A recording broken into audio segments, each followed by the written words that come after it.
This video is going to be a film study look at Uchenna Nwosu and the 21 snaps that he played against the Arizona Cardinals in the Seahawks 30-18 win in Week 14. Nwosu, it's his second game played in 2024. Like I said, he played 21 snaps, had one tackle, one quarterback hit. How much do the Seahawks need him? I think they need him more than perhaps we're aware.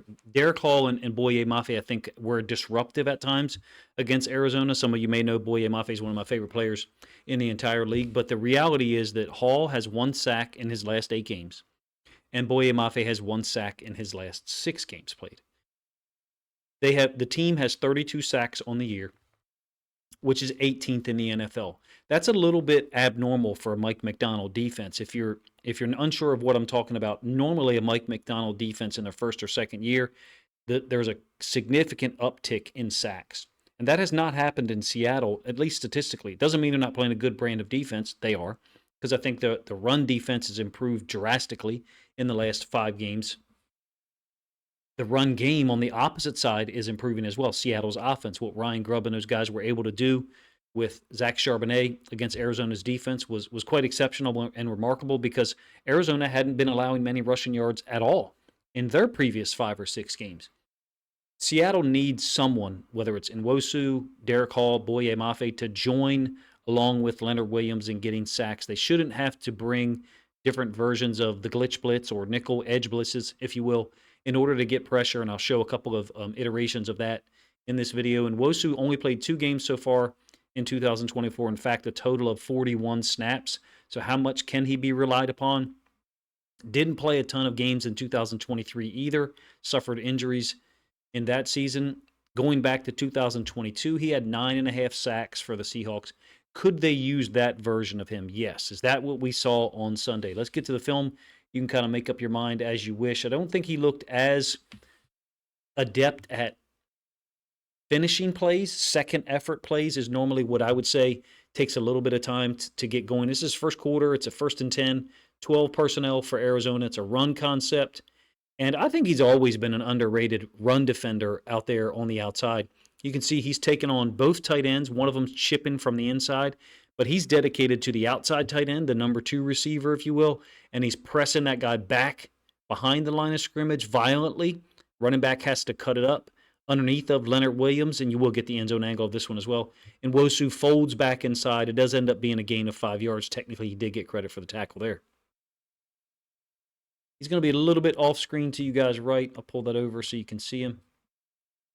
Same play, end zone angle, taking on the outside tight end and setting him back behind the line of scrimmage while Leonard Williams is winning to the front side here. And so the running back's going to bring it downhill, and Nwosu folds inside. I didn't think that his ability to adapt during the play early in the game looked normal or what I expected of him. I think he's a really good football player. I think Seattle's got a really good football player. The reality is, at this point, for the amount of money that they've allocated or dedicated to him in 2023 and 2024, they haven't received much of a return on that investment. Hopefully that's okay for me to say. I think it's just being honest. First quarter, this is actually the very next play. This is a touchdown pass to Wilson. I'd like to see him get off of this tight end somehow. Now, there is a period in time where he's not sure. This is first possession for Arizona, by the way.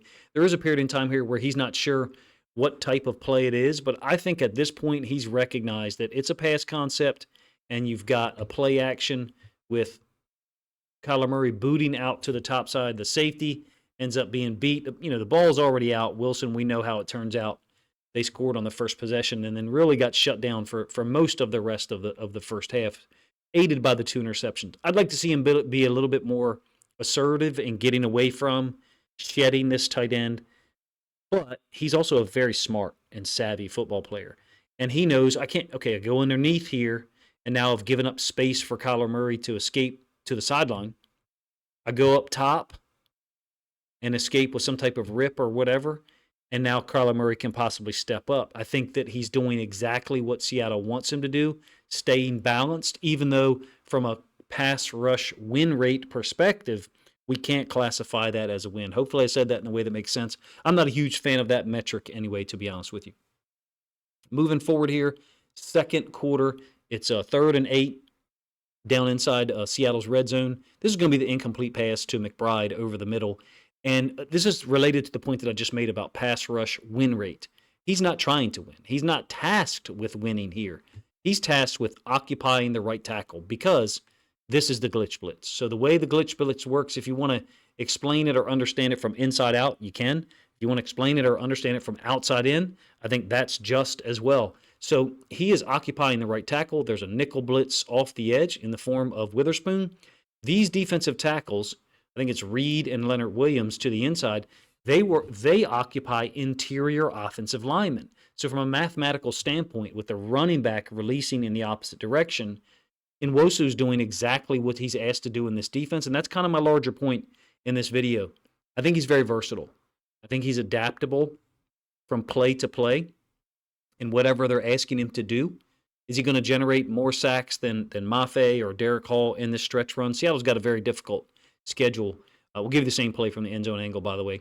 He's off on the right side. Typically, he lines up on the defense's left. This is the glitch blitz, or what I call the glitch blitz. I have no idea what they call it in Seattle at this point, or what Mike Macdonald really calls it. Move that over so you can get it. Keep in mind, you got an edge blitz by the nickel defender to our right. Additional to that, Rayshon Jenkins, who you kind of see his foot right there. He's a blitzer off of the left-hand side of our screen or the right-hand side of Seattle's defense, but he's got a peel rule. So the running back's trying to cross his face. He's peeling, and that's why this ends up looking like only a four-man rush, where oftentimes it ends up being five. It's because of the running back's release. There's Witherspoon. There's Hall. And Nwosu, in my opinion, has done his job just occupying the tackle. What he's supposed to do thereafter, I'm not entirely sure. I think he's just looking for what Kyler Murray's going to do, possibly a half spy technique, if you will, late. He's a very versatile, adaptable, and smart player, in my opinion. Is some of that evaluation being based off of 2022 film? Yes. How healthy is he now in December of 2024 compared to that guy that I did a large-scale film study video on between the 2022 and 2023 seasons? I don't know. Third quarter now, Seahawks are up 24-10, and then Nwosu's off the left side. Against 13 personnel, Seattle is responding with their nickel defense. He's got very technical skills, if you ask me. He's taken on the pulling guard, essentially a reverse power. Some people call it trap. The guard is pulling and kicking, and then the fullback from the other side of the midline is going to fit underneath of that kick-out block and go ISO. I do wonder if Ernest Jones IV is kind of fitting this a little bit too wide. Reed is going to punch through in between these two interior offensive linemen and help make the tackle. And Nwosu also folds in there. There is a penalty on Arizona. The tight end down here at the bottom side of the screen is off the line of scrimmage, so they don't have enough players on the line of scrimmage.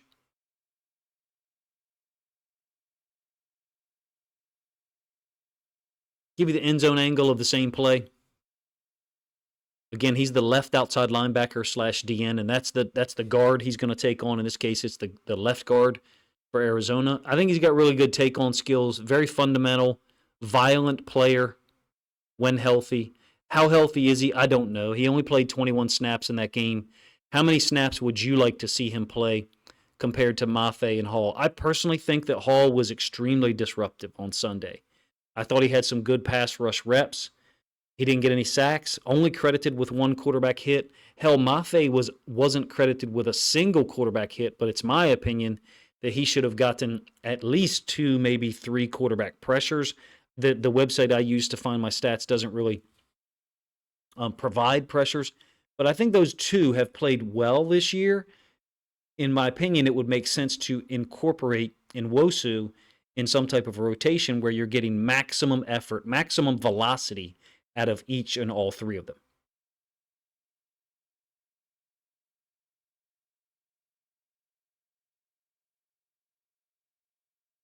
It's going to be a third down, and I called this batshit crazy earlier in the week with a film study video that I did. This is third quarter. Seattle's now up 27-10. Third and long. Nwosu rushing against the left tackle, not really getting anything done here. From a coverage standpoint, Seattle was trying to make it look like one thing, switch to another. and then in this case drop down the safety while Witherspoon blitzes late. I think he's trying to go inside, ends up running into some congestion and traffic. You will get the end zone angle of this one. They're not really able to generate pressure on Kyler Murray here before he can dump the football off. I think it's DeMercado, and Seattle swarms him. They're able to make the tackle, and then I believe, unfortunately, Arizona converts on the ensuing 4th and 7. End zone angle, same play. He's off screen to our left.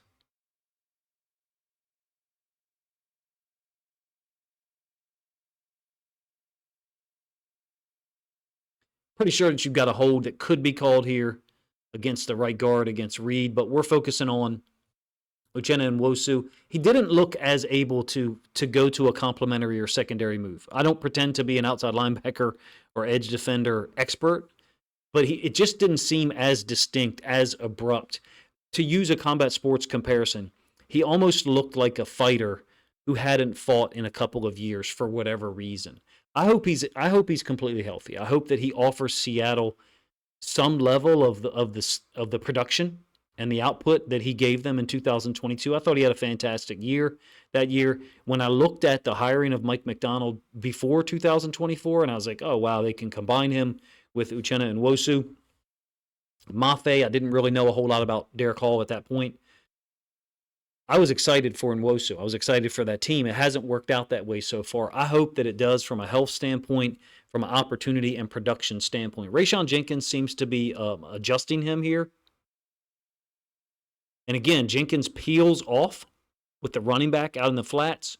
I think it's McBride beats Woolen across the field in man. There's a little bit of congestion. There's a little bit of things in his way, but just doesn't seem to be as decisive, as abrupt in getting to his move and then getting out of an initial move that maybe doesn't work and into that secondary move. Again, my combat sports analogy there, I feel like works. He's not responding as quickly to a tackle winning or a tackle's reaction as I would expect. But the time missed, I'm sure, has an impact. Going up against the right tackle, pretty much the same dynamic. Quick pass out by Kyler Murray. I thought that the Seahawks did a nice job overall of forcing, maybe isn't the correct word, eliciting, drawing out quicker throws from Kyler Murray, such that he wasn't sure what the coverage was, even though the pass rush isn't working from a generating sacks standpoint. I do believe in this game, at least, against Kyler Murray, they were able to get him to throw the ball sooner or quicker than maybe he wanted to because he wasn't sure what the coverage was. Fourth quarter, the game's already over at this point. I believe we're like a minute 20 left in the game. This is his lone quarterback hit. It's a violent pick. When you see it from the end zone angle, it's a completion obviously over the middle to, I believe it's McBride, but he's picking the right guard. And then he bounces or ricochets off and is able to go hit Kyler Murray just as or right after the ball is thrown. From the end zone angle, you'll see what I mean when I say violence. He's dislodging the right guard. I mean, this looks promising to me to see him playing this late in the game. How many reps or snaps do we want to see him take from Mafe and Hall? Again, I believe, in my opinion, that they should be rotating them to keep them as fresh as possible. In the event of injury, number one, to either guy. Number two, to essentially create a competition. Somebody go out there and finish sacks besides Leonard Williams and besides the glitch blitz, which you'll see is the final sack of the game on the last snap, in fact, against Arizona last week. Less than 20 seconds left, I believe, as the ball was snapped, maybe even less than 10. And this is the glitch blitz, another version of it. So Witherspoon and Jenkins are going to blitz off the edge. That's your +2 blitzers. Nwosu is tasked with occupying the right tackle. Mafe tasked with occupying the left tackle. And then on the interior, the guards and the center are occupied by the Mike and the 2 D tackles, who, of course, drop out. The glitch blitz is badass. It's one of my favorite blitzes that I've seen Mike Macdonald or anyone use. Here's Witherspoon. He doesn't convert. Jenkins finishes it up. You can see Witherspoon's a little bit pissed off at himself for not finishing this off, and he's not sure whether to be angry or celebrate with Rayshawn Jenkins, who picked up the sack. You don't want to have to rely on this and other nickel blitzes. So Seattle needs desperately, in my opinion, someone to be a finisher besides Leonard Williams and or their nickel defenders? Can it be Uchenna Nwosu?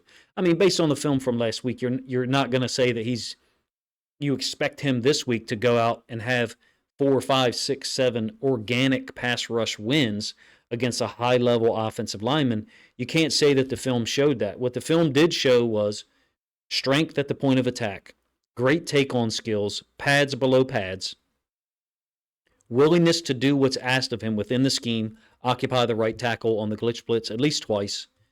Didn't see him drop out in coverage in any important situations. I'm glad he's back. I'm glad Seattle has him in their holster to possibly use, along with Mafe and Hall out there on the edge. You guys let me know what you think the film showed, number one. Number two, what you think of my evaluation, kind of staying in the middle, gray area, not being too committal towards the positive or the negative in terms of what he can do. The injuries have clearly curtailed his production in the last year plus.